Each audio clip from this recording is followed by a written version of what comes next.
Olá, caríssimos irmãos, eu sou o Leandro Cajado e você está no canal Ascese Catequese. Hoje nessa aula nós vamos dar continuidade, eu acho que essa questão financeira, né, vamos falar assim, não é que a gente está falando de dinheiro, mas como a gente está lidando com essa questão política e também com a questão espiritual, nós vamos tomar algumas aulas aí.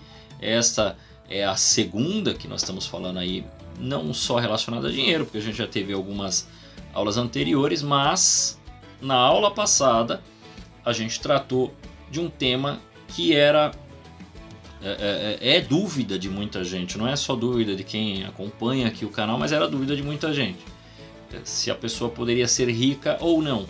A resposta é sim, só que as implicações disso é que são mais importantes, né? Porque o pessoal às vezes fica muito apegado já pensando assim, então eu posso ter tudo o que eu quiser. Peraí, a coisa não é bem assim, né? Se você vai ter dinheiro, você terá, né? Só que o que isso vai ocasionar em sua alma? A grande pergunta que você tem que fazer, na dúvida, é do que isso implica, como isto vai auxiliar ou dificultar a salvação a sua salvação. Então, quando a gente fala da riqueza, nós estamos tocando num assunto muito parecido com quando a gente fala de questões relacionadas à gula, seja bebida, seja comida, né? E consequentemente também quando falamos da luxúria, que é a questão sexual, né? Que nós já tratamos lá no 6º mandamento. Essas três coisas estão relacionadas por causa do pecado da gula, da luxúria e da avareza. Então, consequentemente, se a gente falar não apenas do dinheiro, mas do consumismo, se a gente não falar apenas da comida ou da bebida, mas nós mencionarmos outro tipo de adicção, né? A pessoa viciada em drogas, a pessoa viciada em remédio, a pessoa viciada, no caso, em televisão, ou até mesmo aqui, né? Nessa telinha que você está assistindo aqui, o computador ou o celular, é um problema, né? Porque vai te tirar do foco, vai te tirar do centro, vai talvez quebrar a tua esperança, né? Talvez você nunca pensou nisso, mas o que vai se quebrar aí é a esperança. Porque muito provavelmente, se eu disser, a pessoa vai falar, não, eu tenho fé. Mas como a esperança, né, na nossa vida, ela está ligada à nossa memória, lembre-se sempre disso, a esperança se liga à nossa memória, né? Se a fé ela ilumina a inteligência, a esperança age na memória. Aí você fala, nossa, que interessante, né? Porque quando a gente fala da memória, a gente tem uma lembrança do passado, exatamente, né? Mas ela te faz trabalhar. Vamos pensar no povo de Deus. O povo de Deus está indo para onde? Para a terra prometida, né? Para a terra santa, que aí é a prefiguração da terra, né? Da terra prometida, do céu. É essa prefiguração que a gente faz, né? O mais espiritual possível, a caminhada do homem sobre a terra. Ele lembra da sua vida de pecado e lembra que ele foi liberto. Entendeu? Né? Então é desta libertação que o homem olha para frente e fala, olha, aquele amor que eu recebi, eu quero recebê-lo para sempre. Então ele vai em busca deste amor maior, porque ele sabe o quanto este amor é a verdade na sua vida, é o que realmente lhe trará total felicidade. Problema? O povo de Deus, por várias vezes, ao invés de ser grato a Deus, ao invés da sua gratidão, ele se torna reclamão, né? Ele começa a reclamar, ele começa a praguejar, ele começa a xingar. Propriamente, em alguns momentos, ele chega a xingar, né, Moisés, e reclamar da comida, não, porque a gente está comendo isso aqui, essa porcaria, né? Então ele xinga, ele reclama, ele pragueja, ele começa a reclamar. Esse é a nossa situação nessa terra. A gente estava no pecado, escravos né, do faraó do pecado, não sei qual é o seu, e um dia nós somos libertos. Deus faz a separação das águas, que é o sinal do batismo.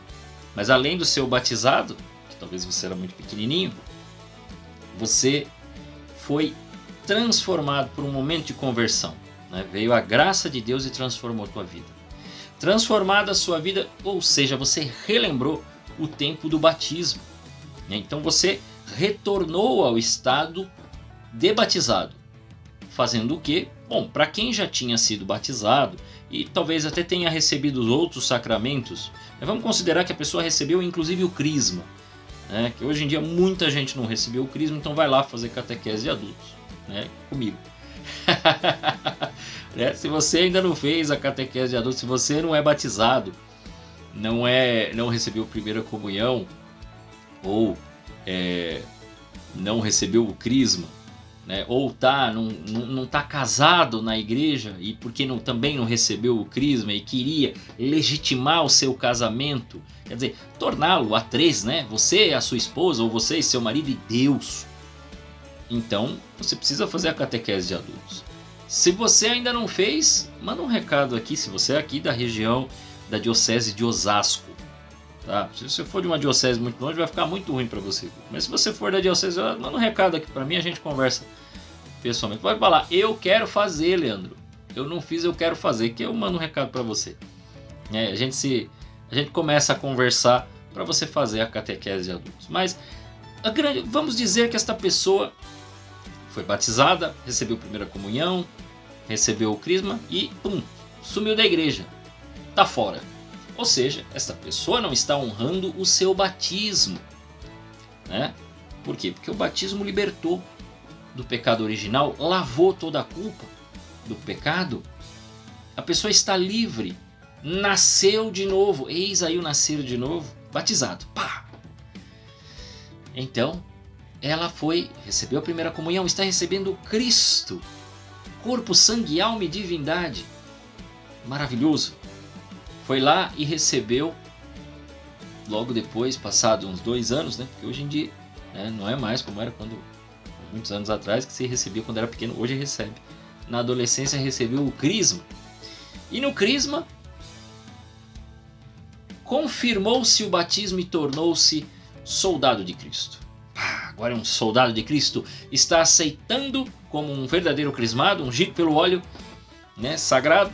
Agora a pessoa aceitou também não apenas esta graça, mas a graça de configurar-se ao Cristo e viver como um soldado. Um soldado entra na luta, aceitou a luta de viver como um cristão, então suportar também as dores, os sofrimentos da vida adulta e consequentemente entregá-los ao Senhor para viver assim como um verdadeiro cristão e honrar o seu batismo. Olha que coisa maravilhosa, que coisa linda. Só que não foi isso que aconteceu na vida dessa pessoa, né? Esta pessoa se afastou da igreja. Você fala, e agora? Quem poderá defendê-lo? Ele ficou longe, né? Está longe da igreja e agora nós não sabemos o que vai acontecer com essa pessoa. Mas num dado momento alguém fala para ele, olha, vai ter um retiro de um grupo tal. E aí você, não sei de que grupo tu é, participou, a pessoa foi lá, fez o retiro e teve verdadeiramente um encontro com Jesus, percebeu que estava afastado, percebeu o quanto Deus é amor, percebeu o quanto Jesus é o verdadeiro Senhor de sua vida e que ele deveria permitir que o Espírito Santo de Deus agisse dentro dele. Ele foi lá e se confessou em meio ao retiro, emocionado foi se confessar e naquele momento da confissão ele retorna ao seu estado de batismo, que é o que nós chamamos de estado de graça. Eis aí, o cara já é batizado, já recebeu a primeira comunhão e já recebeu o crisma. Ok? Estamos aí. Então, esta pessoa, ela havia cometido pecados, se confessou, entrou em estado de graça. Por quê? Porque agora ela tem esta graça, esta oportunidade de fazer as coisas do jeito certo e ela passa a seguir verdadeiramente os 10 mandamentos. Então ela não está cometendo pecados graves, ela pode cometer pequenos pecados e então ela se confessa agora, não para falar do pecado grave, mas para falar de pecados veniais. Ela que entrou nesta vida espiritual, vamos chamar assim, está no estado de graça, ela entrou nessa vida interior. Quando ela entra nessa vida interior, ela entra naquilo que a gente chama da primeira fase da vida interior. O que é a primeira fase da vida interior? Calma que eu ainda não fiz a divisão do Garrigou-Lagrange, das 3 fases, tá? É só aquela que a igreja divide, da vida a vida interior, vida ascética e vida mística. Quando a gente se converte, a gente entra na vida ascética. Você entendeu agora porque o canal chama Ascese e Catequese?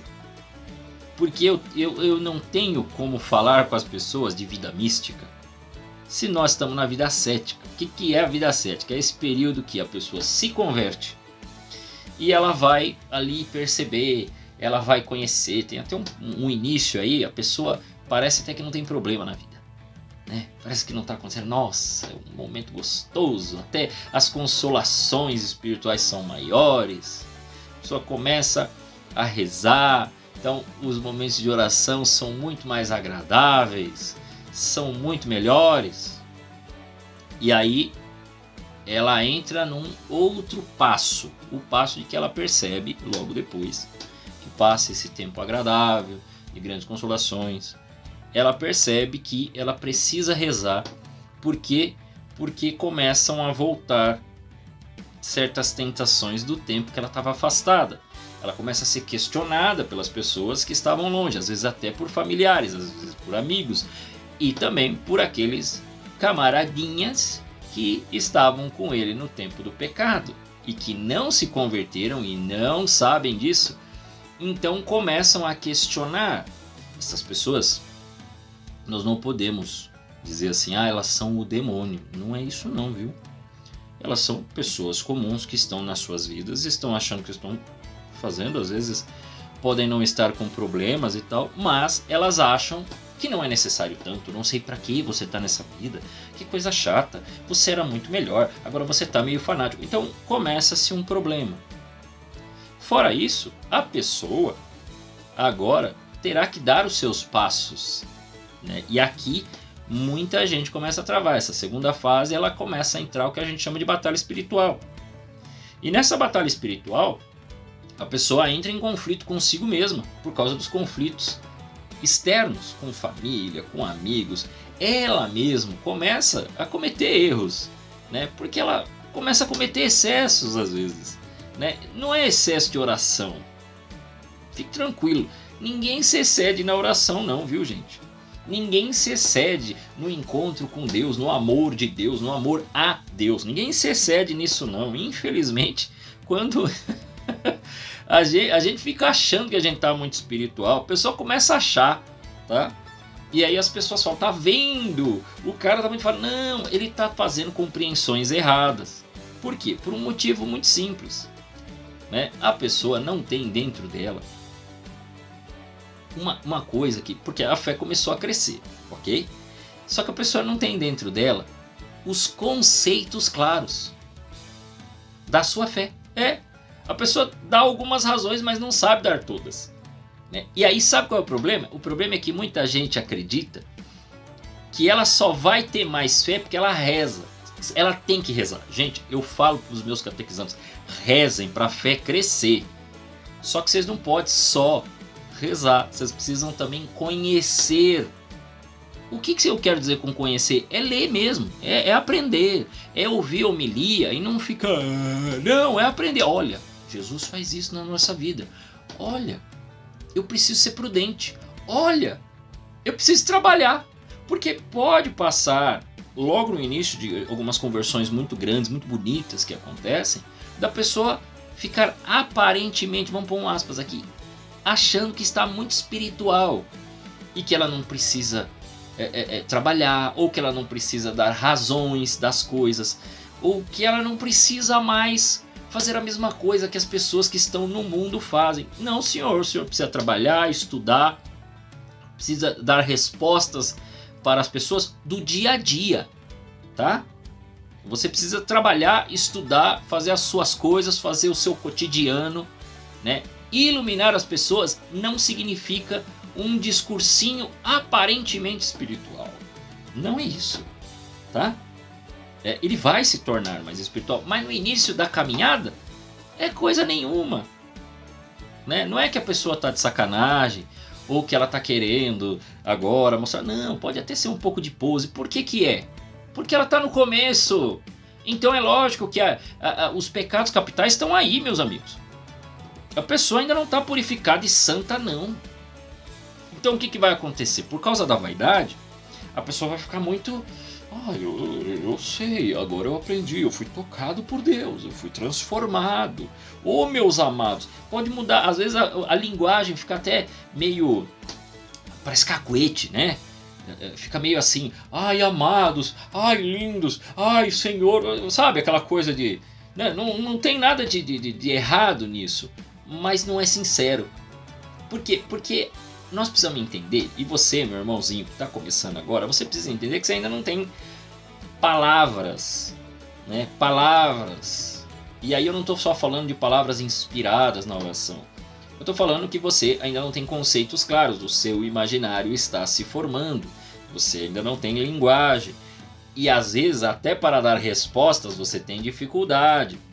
Então, às vezes a gente vê muito irmãozinho que parece que tem anos e anos de caminhada, parecendo um bebê falando como um cristão. E eu não estou falando de conceito teológico. Eu estou falando de tranquilidade, porque você sabe que você foi tocado por Deus, sabe que foi transformado. Então, hoje você está com a camisa de espiritualidade, legal, tu tem. Amanhã você não tem. Para quem já está há muito tempo, não tem problema, você sabe quem você é. Mas para o católico neoconvertido, meu Deus do céu, eu não estou com a camisa, né, de Nossa Senhora, né, daquele canal católico. Não muda nada. Não muda nada. As coisas começam a fazer sentido e você começa a trazer símbolos que você tenha, seja camiseta, crucifixo e tudo mais, quando ficam claros as razões da sua esperança, que Pedro falava, saibam dar razão da esperança de vocês, saibam explicar as razões da sua esperança. Pedro explica, fala isso. Mas isso exige uma maturidade. Quem mal saiu daquele período lindo da conversão, maravilhoso, que fica todo mundo empolgado, tanto de fazer e logo depois ajudar, sei lá, trabalhou num retiro, nossa, chora, 2 horas, depois chora porque chorou, que lindo. Tá no início ainda. Depois tu vê que os problemas começam a voltar.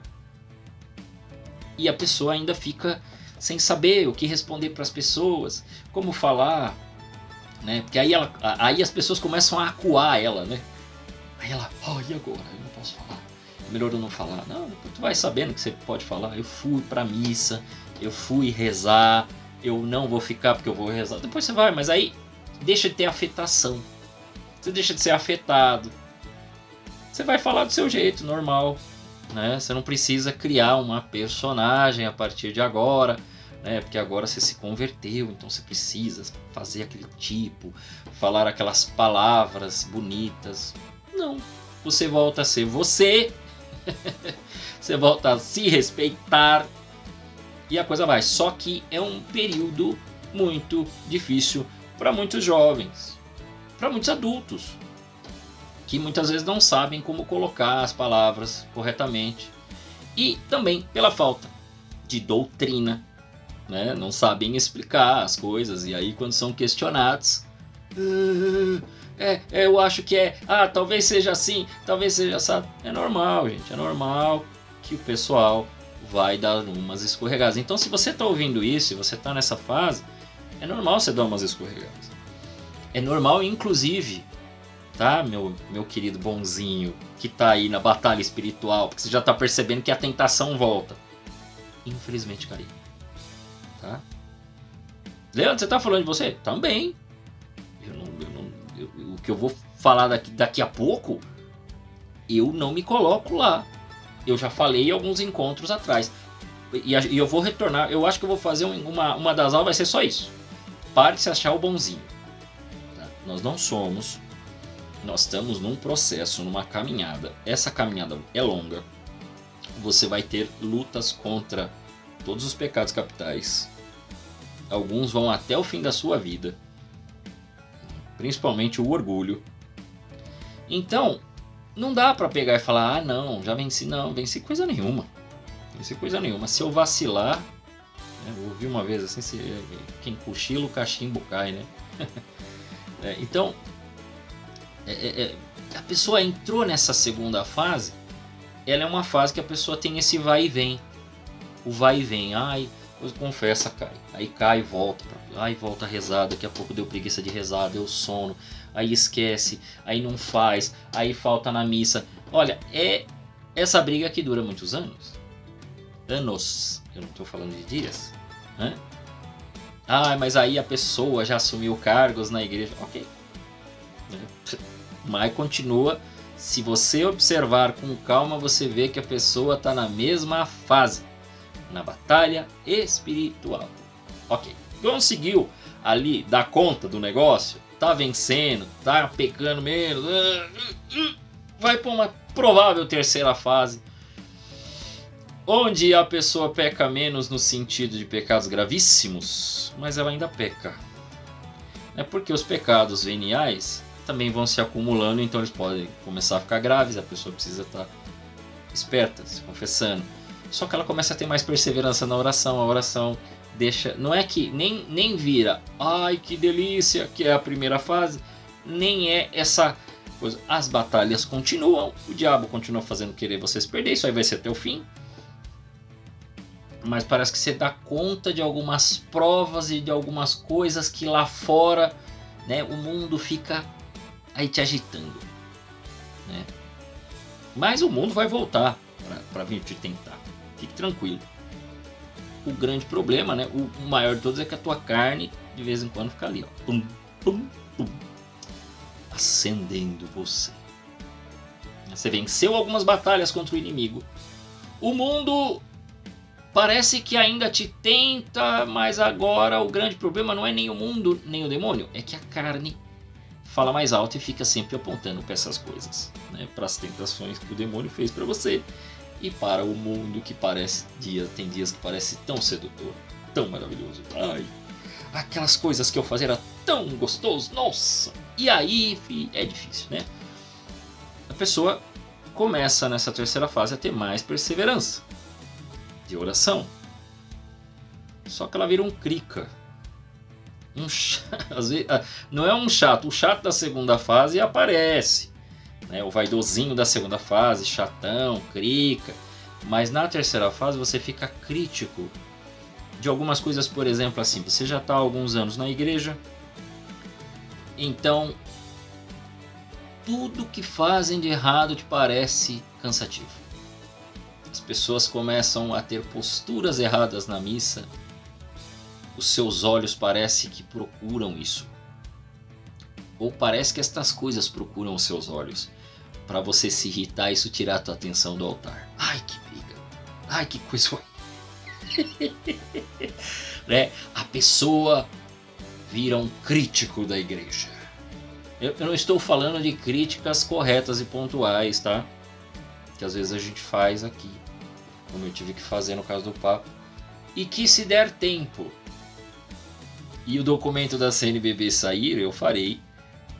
E se sair depois, faço como aula especial, tá? Sairá sobre um documento aí da conjuntura política e fala de polarização. Como é que eu não vou falar nesse canal? Eu tenho que falar. Não tem como eu não falar. Só que eu não vou falar agora porque eu vi que algumas pessoas se apressaram. O documento nem saiu direito. O pessoal já estava dizendo quantas vezes estavam falando de político e tal, e não era verdadeiro. Então, vejam, eu não me apresso em análise política. Porque análise política você não faz na hora. Você vai errar se fizer análise política na hora. É que esse pessoal não aprendeu, né? Teoria geral do Estado. O pessoal não aprendeu. Filosofia política. Né? E aí, pá, já solta. Porque já tem uma opinião política. Então, calma. Vai dizer, né? Tem um meme aí que parece um ex-dirigente de futebol e fala, calma. Tranquilidade. Tem que ter calma e tranquilidade. Não é sair já falando. Ai, mas calma. Você já sabe que existe uma certa tendência. Eu também sei. Mas a gente é tão importante assim que a gente precisa já dar a nossa opinião. Nossa, é o canal, a César, eu tenho uma responsabilidade. Não esperem isso de mim, meus lindos. Não esperem. Eu não vou falar na hora. Calma que vai vir. A análise virá, tá bom? E eu vou ler com calma. Não sei quanta... Eu não sei, parece que tem 18 páginas. Vocês acham que em 18 páginas eu vou falar em um vídeo? Em um vídeo, esse vídeo vai ter 3 horas de duração. Eu não vou resumir. Eu vou ler com calma, vamos ver o que é. E o que é pra gente falar. Às vezes tem alguma coisa lá que é factível, alguma coisa ali, tá? Beleza. Mas voltemos. Então a pessoa vira um crica de ver esses pequenos erros. Aí de repente, não sei, vê o acólito fazendo algo errado, vê um erro litúrgico, né? Alguém que erra as palavras, vê alguém que faz uma coisa que você sabe que não deveria ser feito, né? No movimento, sei lá, vou dar um exemplo aqui. No momento da comunhão, você vê alguém comungar e a pessoa mal recebeu o Cristo, vai cumprimentar os outros e começa a conversar e esquece de fazer sua oração. E você... Não! Realmente a pessoa está errada. Claro que está errada. A pessoa deveria... Não tinha nem que dar bom dia, boa tarde, boa noite para ninguém. Vai lá porque você acabou de receber Jesus e vai rezar. Mas naquele momento, você também vai receber Jesus. Então não adianta você ficar revoltado, porque você vai acabar perdendo o foco. E essas coisas começam a aparecer para tirar o teu foco, para fazer você não olhar para o Cristo,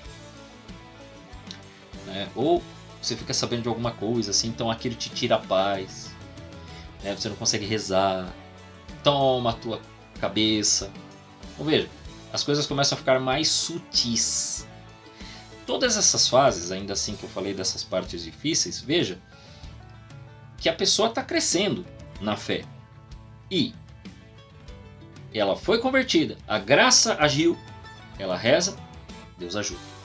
Ela reza, Deus ajuda. Ela pede, Deus ajuda. Ela vai, Deus ajuda. Então ela vai fazendo o esforço dela, ela está fazendo o esforço. Ela está fazendo um esforço e Deus está ajudando nesse esforço.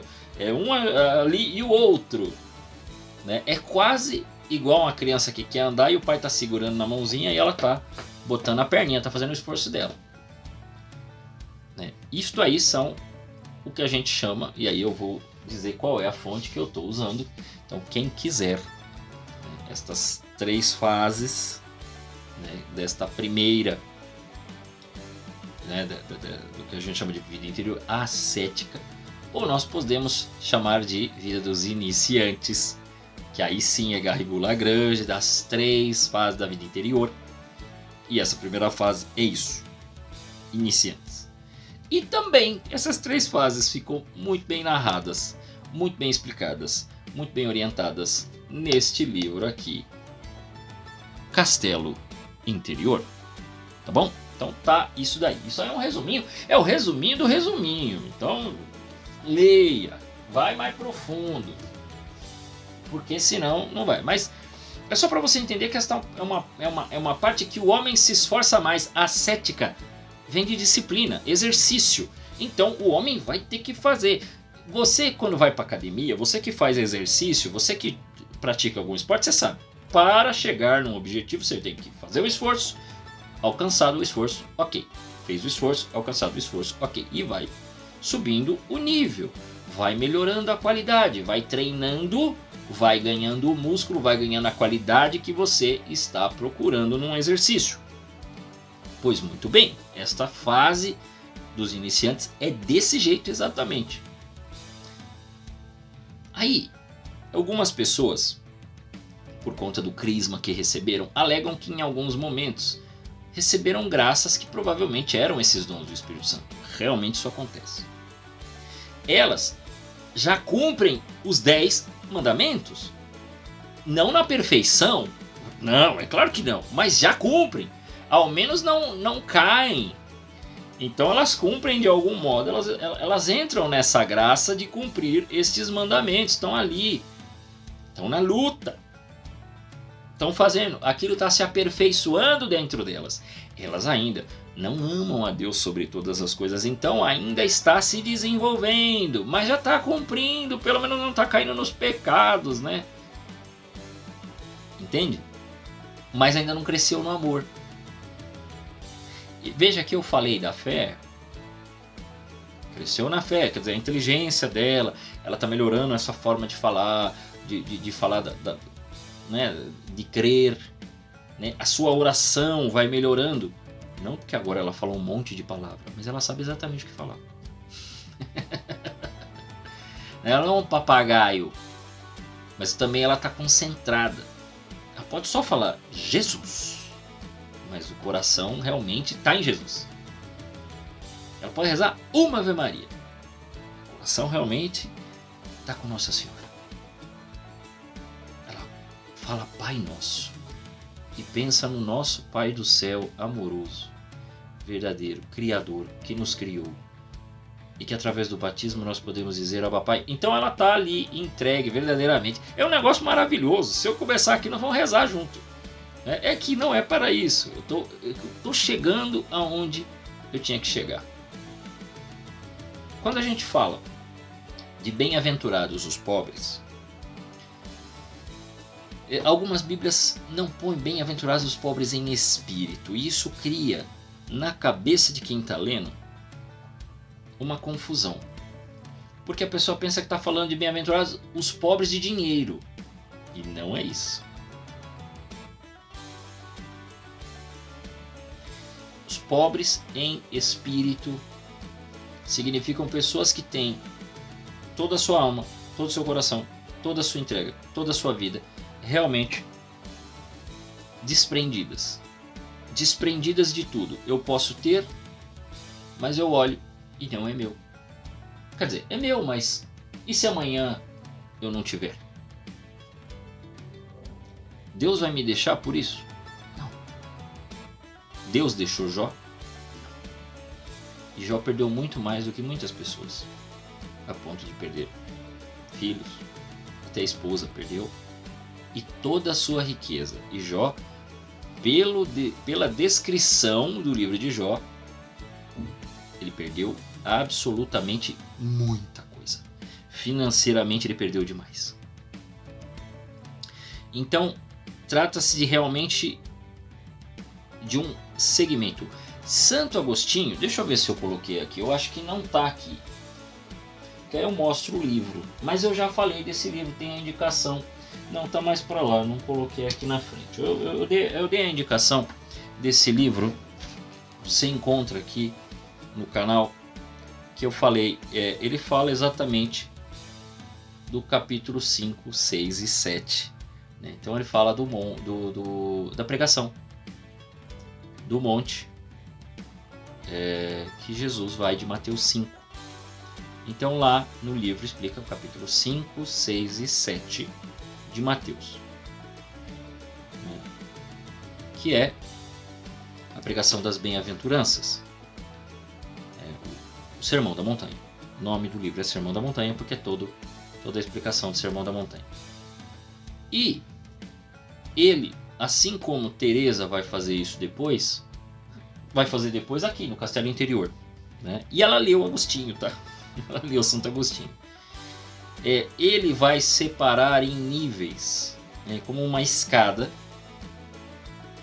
as bem-aventuranças. Então a primeira bem-aventuranças realmente é bem-aventurados os pobres em espírito.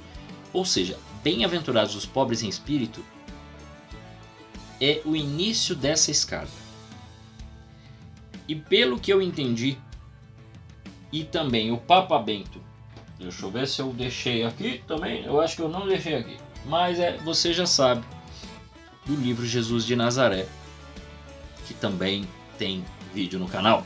Tem os dois vídeos, né? Tanto Santo Agostinho quanto o do Papa Bento tem vídeo aqui no canal. De que as bem-aventuranças são os 10 mandamentos, né? Aspas, os 10 mandamentos, vamos dizer assim, de Jesus. Só que não é no nível dos 10 mandamentos. É um nível acima. E as bem-aventuranças podem agir sobre você nessa fase ascética. Você pode já começar a tê-la. Mas ela começa a agir efetivamente numa perfeição, assim como... Agora vem a ligação das coisas. Porque não são 10, tá? As bem-aventuranças, se você olhar, são 8. Mas Santo Agostinho diz que são 7. E a última bem-aventurança, quando Jesus fala: bem-aventurados sois vós, se vocês forem caluniados, xingados e tal. Ele diz que essa, ela retorna à primeira. Ela é uma que está envolvendo tudo. Então são 7. Então ele põe os 7 níveis, e essa da perseguição, de que se mentirem, ele volta na primeira. Ele diz que ela é igual à primeira e que ela envolve todas, tá? As bem-aventuranças, as 7, são uma escada. Assim como a oração do Pai Nosso, são uma escada. Assim como o Pai Nosso. Né? Então você vai desde livrai-nos do mal até o Pai Nosso, que estais no céu. Então, até chegar no céu, e aí, lindão, e aí, lindona, o céu é um lugar específico. No caso aí, espiritualmente falando, não é o paraíso onde está Deus, onde estão os santos e os anjos. É o seu interior. É dentro de você. Aí. Dentro de você. Então, necessita de uma caminhada longa aí, né? Para que você consiga realmente estar bem no interior onde está Deus. Voltamos para o castelo interior, que é a 7ª morada. Veja como Santo Agostinho inspirou Teresa. Leandro, não era para falar de dinheiro? Não, eu estou falando hoje de pobres em espírito. E que isso tem total ligação. Porque se você não se desprender, não só do dinheiro, mas da gula, né, da comida, mais da bebida, mais dos prazeres em geral, inclusive o prazer sexual. Ah, então não vou mais poder fazer sexo, não vou mais poder comer e beber. Tem nada a ver, você tá entendendo tudo errado. Os santos almoçavam, né, Jesus almoçava, comia e bebia. Jesus não fazia sexo, não era casado. Mas os santos que foram casados, e aí a gente pode pegar o melhor casal, aqui que tem um casal de santos, né? Santa Zélia, São Luís Martin, os pais de Santa Teresinha, eles tiveram que ter relação sexual para nascer as filhas, entendeu? E estavam abertos à vida, entenderam? Então não confunda as coisas. Estas coisas auxiliam como ferramentas, mas elas não os enlouquecem, porque as ferramentas são utilizadas no momento em que tem de ser usadas. Então, você tem dinheiro para pagar a conta, ou tem dinheiro até para fazer uma poupança para algum momento que vai ter, né? Ah, então não posso poupar? Pode, ué. Poupa lá, passa a poupança, mas você sabe que uma hora você vai ter que usá-lo, né? Não seja doido, não enlouqueça pelas coisas. O problema, e eu já disse isso talvez até aqui no canal, é que muita gente está esperando a validação para pecar. Você está procurando a validação para pecar? Deve ter outro canal que faça isso, não é esse. Esse aqui está te falando e está falando para si mesmo para obedecer. Porque eu estou na mesma luta que você. Eu estou nessa luta também, de superar os pecados, de vencer os pecados, de rezar mais, de me colocar na presença. Eu estou na mesma luta que você, eu não sou santão não, esqueça esse negócio aí, não cria essa imagem. Não me coloque uma auréola onde não tem, né? E eu não estou falando por vaidade, não sou e ponto. Eu sei os meus pecados. E eu não vou contar para você, eu conto no confessionário. Ok? Então, existe um momento onde não é mais o seu esforço que vai fazer. Você vai estar fazendo o esforço, Deus vai ajudar. Você está fazendo o esforço, Deus vai ajudar. Você está fazendo o esforço, Deus vai ajudar. Mas para dar continuidade e entrar efetivamente nas bem-aventuranças, ou seja, nesta primeira bem-aventurança, que é o bem-aventurados os pobres em espírito, aí para valer, em alguns momentos você vai ser o pobre em espírito, ali. Em alguns momentos, os dons do Espírito Santo vão agir sobre você. o temor, a começar pelo temor, que é o primeiro. O primeiro é o temor, o último é a sabedoria. Nivelado, tá? Nesse subir de escada. É assim que vai acontecer. Mas haverá um momento e você precisará passar, né? Vai ficar uma barreira ali que você vai ficar batendo e voltando. Porque parece que a coisa não se aperfeiçoa, você continua um crica e parece que você não cede. Tudo isso está explicado neste livro aqui da Teresa. Mas vai estar explicado também por São João da Cruz. E hoje está explicado pelo Garrigou Lagrange, pelo Antônio Roio Marinho. E, se vocês quiserem uma explicação muito melhor daqui, eu estou dando muito mais profunda, pelo Padre Paulo Ricardo. Então, tem o Padre Paulo aí, né? Procura lá, Engenharia da Santidade, que é o que eu estou falando aqui, o que ele fala lá, parte 1 e parte 2. Viu as duas. Veja a explicação que ele dá no Caminho da Perfeição. Porque tanta gente fica com a oração só no corpo e a oração não vai para a alma, né? Agora ele estava fazendo direção espiritual, a jornada, e agora depois saiu um outro que começa a falar sobre como meditar. Tudo isso, isto precisa acontecer. Então existe uma fase que você está nessa terceira fase aí, que para Santa Teresa é a terceira morada. Terceira morada. Ou terceiro cômodo. Porque às vezes fala morada, as pessoas pensam que é casinha. Não, é um castelão. E aí você vai passando até o ambiente central, o cômodo central. Mas existe, para sair da terceira para a quarta, esse coração precisa amolecer. E ele está duro ainda. Coração duro. Porque ele tem dificuldade para renunciar a algumas coisas. Inclusive dinheiro. Ele fica apegado a tudo. E a pessoa percebe que ela é mais apegada do que deveria. Ela não consegue dar esse passo. Fora que todos nós temos dificuldades em mortificações e jejum. E aí a coisa não anda. Fica no vai e volta, vai e volta. Por isso que tem gente que na terceira morada, agora eu vou usar o termo, tá? Vou usar, terceira morada. Eu estava falando das fases, mas agora eu vou utilizar o termo. Na terceira morada, às vezes, tomba feio. Ai, não poderia. Mas tomba e volta a pecado gravíssimo. Porque fica achando que... Começa a pensar que... eu acho que eu tô tudo errado. Começa a questionar toda a vida. Aí cai muito feio. O tombo dessas pessoas são aqueles que muitas vezes são os que causam escândalo na galera. Porque é aquela pessoa que fala... Mas esse aí não é possível? Entenderam por que eu falei que não sou santo coisa nenhuma? Porque... E se eu caio? Aí tu vai parar, você vai largar a igreja também? Porque, o cara do canal Acesse Catequese largou.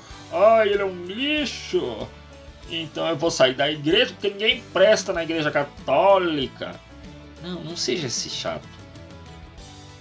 Tudo que uma pessoa que caiu precisa é que você, que tá aí, consciente, estenda a mão a ele. Mas ele não quer ouvir ninguém, então. A fase da pessoa, ele não vai conseguir te ouvir. Ao contrário, ela vai querer fugir de você. Vai querer correr de você. Vai querer ficar longe. Por quê? Porque essa pessoa estava crescendo e estava até sendo observado. Por isso que as pessoas observavam tão bem ela. E aí, não passa dessa parede. Essa parede não... Por quê? Porque o que acontece? Porque para a pessoa começar esse período de transição da terceira para a quarta morada, ela precisará passar pela porta estreita. E ela é mais difícil, porque se a pessoa está apegada aos seus luxos, aos seus confortos, a pequenos amorizinhos, né? a apegos, ela não consegue dar esse passo. E é exatamente quando entra na quarta morada que ela passa por uma primeira purificação. E é um momento difícil. A quarta morada, ela é um momento de maior santificação, mas ela é um momento de dor. Porque o cara começa a ter a purificação, né? Primeira purificação dos sentidos. Os sentidos começam a se purificar. Então a primeira fase, imagina, a primeira fase do tratamento é um remédio mais pesado. É uma santificação. Aí começa realmente o processo de santificação. A primeira fase ali é o processo de, é uma criança ainda, tal, mas aí vai começar a entrar na adolescência e depois fase adulta, né? Vamos chamar assim, para adolescência, para fase adulta, é uma fase difícil. Eu lembro que para a fase da adolescência, foi um período, eu sentia muita dor na panturrilha e no joelho. E aí eu descobri que é por causa do crescimento, a gente começa a sentir. Olha, a quantidade de dor que eu senti na panturrilha e no joelho, né, e às vezes na coxa, eu achava que eu ia ter uns 2 metros de altura, porque eu tinha noites que eu sentia muita dor, né, e era do crescimento. Então, é um período difícil. E, detalhe, não é o seu esforço. Você vai continuar rezando, né, se confessando, seguindo os mandamentos e tal. Só que é uma fase que você só passa se Deus quiser. Se Deus não quiser, você vai ficar ali, porque Ele vai ficar olhando, vai ficar observando. Você vai ver, não está pronto, não. Então você vai ter que dar este passo. E para ser pobre em espírito, é uma pessoa desprendida. É uma pessoa que está desprendida. E esse desprendimento precisa ocorrer. É por isso que eu indiquei para vocês esses livros aqui, né? A Esmola, o Bem-aventurados os Pobres, que fala exatamente sobre desprendimento. E aqui fala, não, o cara pode ser milionário, bilionário, trilionário. O cara pode ser dono de empresa. Mas ele vai ter de passar por esse desprendimento. E eu falei de personagens bíblicos, nós tivemos, por exemplo, Santa Rita, que não era pobre, mas viveu uma pobreza, né? Santa Paula Elizabeth, que era pobre, que era rica, mas viveu uma pobreza na riqueza, entre outros, né? E eu li aqui, exatamente aqui, né, que fala: o acesso ao reino de Deus é muito difícil para os ricos. Apegados aos bens materiais, é muito difícil para eles saber como usá-los. Olha aí. Mas se você não é rico, você é pobre, pensa nas coisas que você tem, porque hoje em dia, né, o Antônio Royo, hoje em dia, o seu conforto é maior que o Antônio Royo Marim teve, tá? Os confortos que nós temos hoje, talvez muita gente, né, sei lá, 100 anos atrás não teve não, viu? O conforto que você tem hoje, tem rico que talvez não teve. Rico na Idade Média não teve conforto que você teve. Você tem conforto de rei. Pense nisso. Apegados aos bens materiais. Qual bem material você está apegado? É muito difícil para eles saber como usá-los de acordo com os desígnios divinos. Entendeu? Então pensa, não pensa só no rico. Rico. Pensa em você. Você é rico de quê?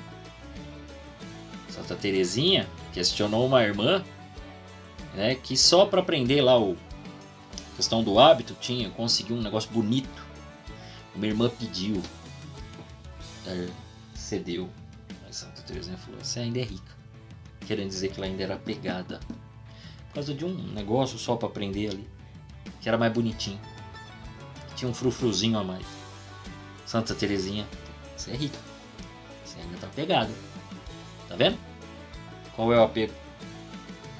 Por mais cristão que seja, quase nenhum homem rico está realmente convencido de que diante de Deus ele não é dono, mas mero administrador dos bens que possui, e que chegará um dia em que Deus lhe pedirá um relato detalhado da sua administração.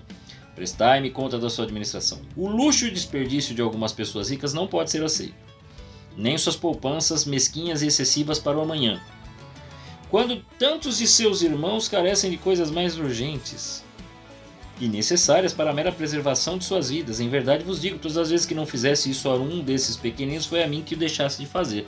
Você vai ter que aprender a ser caridoso. É um passo além da filantropia. Estes irão para o castigo eterno, enquanto os justos irão para a vida eterna. Nem todos os ricos são obrigados a colocar em prática o conselho evangélico que aponta para o caminho da mais alta perfeição. Veja, nem todo mundo tem que ficar pobre. Olha aqui, ó. Se queres ser perfeito, vai e vende tudo que tens, dá aos pobres, terá o tesouro no céu, vem e segue.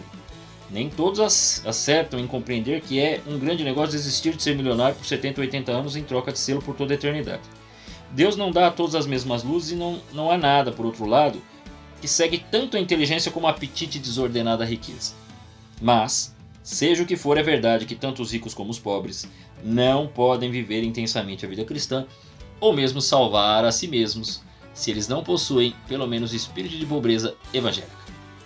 Mas há de vós, ricos, porque já tendes vossa consolação.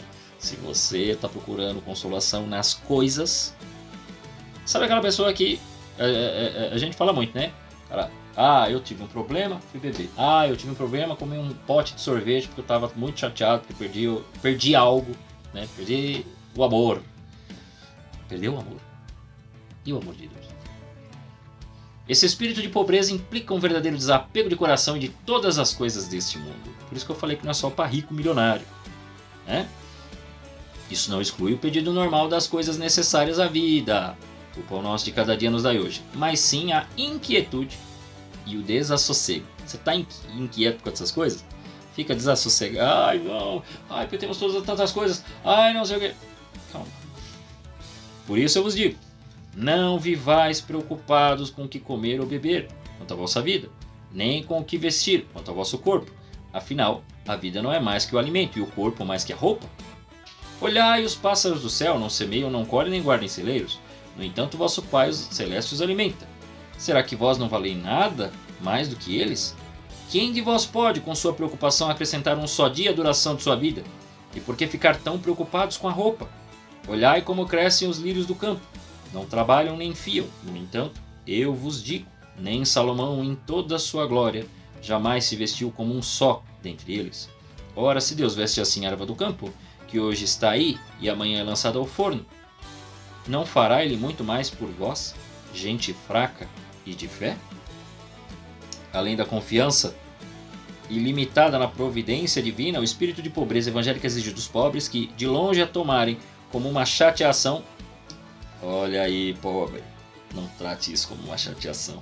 Pediu a Deus pela sua pobreza, sem prejuízo de pedir com confiança ajuda paterna das necessidades materiais. Quer dizer, para de reclamar e peça. Senhor, ajudai-nos no pão de cada dia. Nisso aqui, Senhor, nós temos essas contas, né? Precisamos pagar o estudo dos filhos. Peça. Deus, você está trabalhando no todo, trabalho, estudo, filhos, família, para a salvação das almas. É isso. Coloca isso.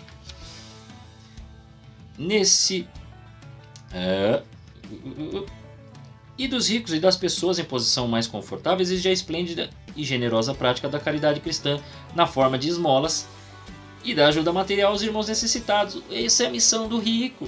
Ajudar o pobre. É isso. Aí, não se esqueçam os ricos, que a mesma medida que usardes para os outros servirá para vós. Olha aí, Mateus 7, versículo 2. Nesse sentido é certo e evidente que a esmola enriquece a quem dá muito mais do que a quem recebe, pois esse recebe apenas bens materiais e caducos em troca dos bens espirituais e eternos que os ricos receberão em recompensa da sua caridade. Daí vos será dado. Uma boa medida, socada, sacudida e transbordante será colocada na dobra da vossa veste, pois a medida que usardes para os outros servirá também para vós. As pessoas consagradas a Deus no estado religioso devem praticar em sua forma mais perfeita esse espírito de pobreza, elevado pelo voto correspondente à categoria e excelência da virtude da religião. Não se esqueça que esse voto os obriga fundamentalmente a 3 coisas: não ter nada como próprio, não dispor de nada sem permissão do superior, viver pobremente, preferindo sempre as coisas mais humildes e ordinárias. Outro aspecto da vida pobre e humilde, que em maior ou menor escala obriga todos os cristãos, consiste em inclinar-se à vida oculta e retirada, renunciando voluntariamente ao brilho e à fama perante o mundo, a menos que a glória de Deus, os deveres do próprio Estado ou o benefício espiritual dos outros nos obriguem a nos apresentar diante dos demais. Nisto, como em tudo, o Divino Mestre nos deu um exemplo sublime durante os 30 anos de sua vida oculta, em Nazaré. Ninguém suspeitava que essa criança, aquele adolescente, aquele jovem trabalhador, era nada menos que o Filho de Deus vivo. Era o próprio Deus. Apenas Maria e José admiravam silenciosamente o mistério inefável. Olha o tamanho da humildade. Deus se escondeu. Deus escondido. Deus se esconde hoje no pão e no vinho. O Deus escondido. Nada fazia Jesus, nada faziam José e Maria que pudesse descobri-lo ou até mesmo deixá-lo de entrever ou vislumbrar. Que lição para nós!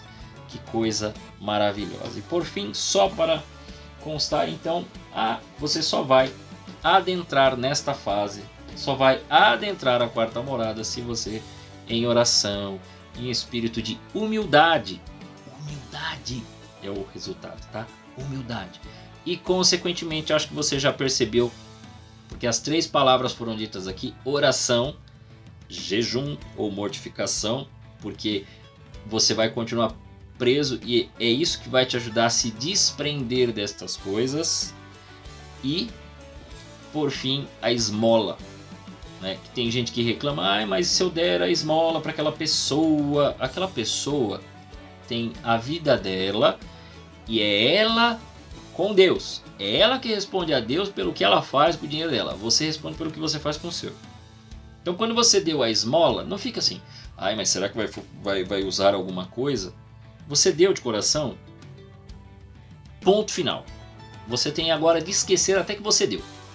Esquecer até que você doou. Esquecer até que você fez a caridade para alguém. Você já entregou para ele e, consequentemente, entregou para Deus. Em caridade. Então, chega. Para de questionar. Faça o teu ato de caridade. Viva o jejum e a oração. Tem que viver esses 3, senão não vai avançar. Esses 3 é o que vão dar e vão tornar você realmente prudente, realmente fiel, vão ajudar você na humildade, porque você vai perceber que se você não faz, você cai. Se você não reza, Deus não falará, porque você não está falando com Ele. Se você não jejua, você vai começar a achar que as coisas te alimentam, te nutrem e não Deus. Se você não der a esmola, não pagar o dízimo, se você não ajuda o pobre, você vai começar a achar que as pessoas não precisam. E você vai começar a se encher destas coisas e aí as coisas vão fazer mais sentido do que o próprio Deus. Se nós não fizermos isso assim muitas vezes, nós não vamos ultrapassar esta 3ª morada e não vamos avançar para a 4ª, e Deus não vai nem iniciar o trabalho de purificação dos sentidos e consequentemente não nos santificará. Por isso que muita gente fica batendo e daqui a pouco volta e vai lá para o pecado gravíssimo e volta toda a vida de bagunça, de pecado. E quão difícil é para quem já estava, até Santos mencionou isso, que até alguns não conseguem nem voltar, porque a pessoa estava já crescendo bem, de repente cai feio, assim, não consegue retornar. A gente pode falar muito mais coisas e a gente vai continuar, não esta conversa, mas vamos continuar esses assuntos, sobre economia, sobre o dinheiro e sobre o desprendimento. Mas tem algumas questões políticas aí que a gente precisa tratar e explicar para que você possa entender por que hoje a gente anda tão apegado, Por que é tão difícil se desapegar? Não é só o conforto que a geração atual nos oferece, mas que realmente a nossa vida aí tem todas essas dificuldades e a apresentação do próprio mundo, que já faz isso de modo muito natural. A todos vocês, que Deus os guarde.